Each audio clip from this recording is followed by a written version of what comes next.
ఆకలిగా లేదు, నువ్వు తినే. రే నువ్వైనా తింటావా? నేను ఆల్రెడీ పార్టీలో తినేసి వచ్చా. మానేయండి తిండి. ఆ? అమ్మకి చెప్పే వెళ్ళాను కదా నా పార్టీకి.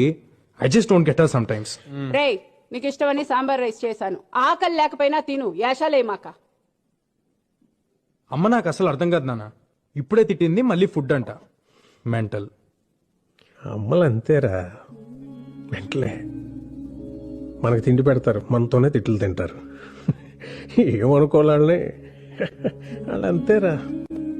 గొడవ పడేది మనతోనే, మన మంచి కోసమే. మనం దాన్ని చేదస్తాం అనుకుంటాం, వాళ్ళు దాని బాధ్యత అనుకుంటారు. కరెక్ట్. యునో సంథింగ్, ఇంట్లో అమ్మో నాన్నో తాతయ్యో నాన్నమ్మో లేకపోతే ఇంకెవరు అడుగుతారా మన్ని తిన్నావా ఉన్నావా అని? వాళ్ళు ఉన్నప్పుడు వాళ్ళు వీళ్ళు తెలియదురా. రేపు లేరనుకో, వాళ్ళు మనతో ఉన్న ప్రతి క్షణం చాలా విలువైందిరా. Treasure it. సారీ నాన్న, ఇందాక అమ్మ సడన్ గా తిట్టేసిందని. తిడతారా, పెద్దోళ్ళు అన్నాక తిడతారు, పడతాం. ఏమైంది?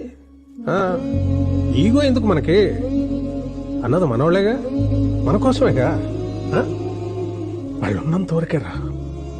వాళ్ళ చిన్న పిల్లలు, వాళ్ళు పోతే. రండి వచ్చి మోన్ చేయండి. ఆకలిగా లేదు, నువ్వు తినే. రే నువ్వైనా